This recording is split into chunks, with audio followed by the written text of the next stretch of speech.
अण्णा, माहिती अधिकार कायदा 2005 जो आपल्या प्रयत्नातून कायदा झाला, त्या कायद्यामध्ये काही बदल केलेले आहेत. माहिती मागत असताना काही बदल केलेले आहेत. जसं की जे माहिती शुल्क होतं त्याच्यावर तिकीट लावावं लागायचं, ते 10 रुपयावरून 30 रुपये केलंय.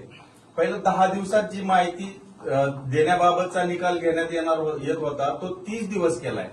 त्यासोबतच वरिष्ठ आता ठरवणार आहेत की ही माहिती द्यायची आहे का नाही. आपली अधिकारी ठरवणार ही माहिती द्यायची लगेच का नाही द्यायची, या माहिती अधिकारात मागवलेली माहिती. असे काही बदल केलेले आहेत.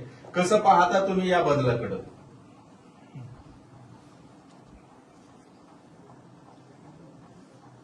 जे बदल केले हा दोष आहे. माहिती घेणं नागरिकांचा हक्कच आहे, तो मूलभूत हक्क आहे. त्यासाठी लढलो अनेक वर्ष. माहिती घेणं हा नागरिकांचा हक्क आहे, तो मालक आहे ना. आणि तुम्ही सर्व अधिकारी सेवक आहेत. मालकांना तुम्ही अशा आररावी करायला लागला किंवा त्यांना त्रास द्यावा लागला तर ती हुकुमशाही होईल, ती लोकशाही राहणार नाही. लोकशाहीला धोका आहे. म्हणून माहितीचा अधिकार हा मूलभूत हक्कच आहे. म्हणून आम्ही लढलो त्याच्यासाठी. माहितीचा अधिकार, जसं माहितीच्या अधिकारासाठी लढलो तसं दप्तर दिरंगाई, एका टेबलवरचा पेपर दुसऱ्या टेबलवरती वेळेच्या आत गेला पाहिजे. दप्तर दिरंगाई, बदलांचा कायदा, हेच अधिकाऱ्यांसाठी जो अन्याय होत होता अधिकाऱ्यांवरती. म्हणून मनाला येईल तेवढा बदला करायचे, मनाला येईल तेवढा कुठे टाकायचे. म्हणून आम्ही 3 वर्षात बदली नाही, 3 वर्षाच्या आत बदली करायची नाही. हे सगळे आम्ही कायदे केले. शुल्क वाढवलं अण्णा, माहिती अधिकार मागवण्यासाठी जे 10 रुपयाचं तिकीट लागेल. शुल्क वाढवणं हा फार मोठा दोष आहे. शुल्क म्हणजे तुम्ही पैसे कमवायला बसला काय?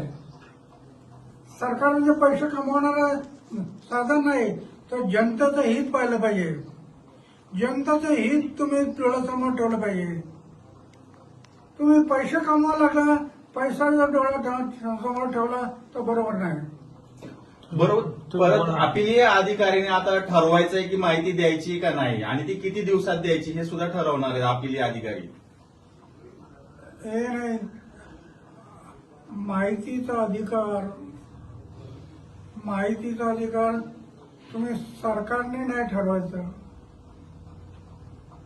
माहिती एकदा दिली, आता नॉर्मल तुमचं एक तिकीट होतं, तिकीट ते बरोबर होतं. नाहीतर कोणी माहिती यायला काही गरज नसताना माहिती मागायला लागली तर बरोबर नाही. पण तिकीट हे बरोबर आहे.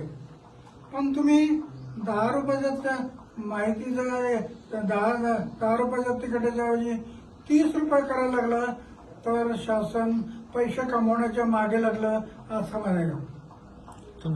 ही जनतेची छळवणूक आहे. जनतेची छळवणूक होते. तुम्ही जनतेचं हित पहा आणि त्याप्रमाणे तुम्ही मुख्यमंत्र्यांना काही पत्र किंवा काही बोलणार आहेत का? मुख्यमंत्री काय, आम्ही हे पाहू, याच्यात बदल नाही केला तर मुख्यमंत्र्यांच्या विरोधात सुद्धा आम्ही आंदोलन करू, उपोषणाला बसू. एक उपोषण माहितीच्या अधिकारासाठी केलं. माहितीचा अधिकार, दप्तर दिरंगाई, बदल्यांचा कायदा, एवढ्या 10 कायदे, लोकपाल, लोकायुक्त, 10 कायदे केले. ते जनतेच्या हितासाठी केले. सगळे जनतेचं हित. माझ्या आयुष्यात झोपण्याचा बिस्तर आहे, जेवणाचं ताट आहे, काही ठेवलं नाही. माझं बँक अकाउंट कुठं असतं माहित नाही. पुरा जीवन समाजाच्या सेवेसाठी लावलेलं आहे. आणि समाजावर अन्याय होत असेल तर पुन्हा एकदा उपोषण. याच्याशिवाय माझ्याकडे दुसरा पर्याय नाही. कारण माझ्याकडे काय कुठं मोठा संघटन नाही, कुठं काय नाही, पण उपोषण हा माझा मार्ग आहे. आणि मी आतापर्यंत एवढे उपोषण करत आलो, त्याच्यातून 10 कायदे केले. आता पुन्हा एकदा वेळ पडली तर वयाच्या 90व्या वर्षी पुन्हा एकदा उपोषण करण्याची वेळ आली तरी मी मागे येणार नाही. जनतेच्या हितासाठी मी जीवन अर्पण केलं ना. जगेल ते समाजासाठी, देशासाठी, आणि मरेल ते समाज आणि देशासाठी. ते व्रत घेतलं मी. अण्णा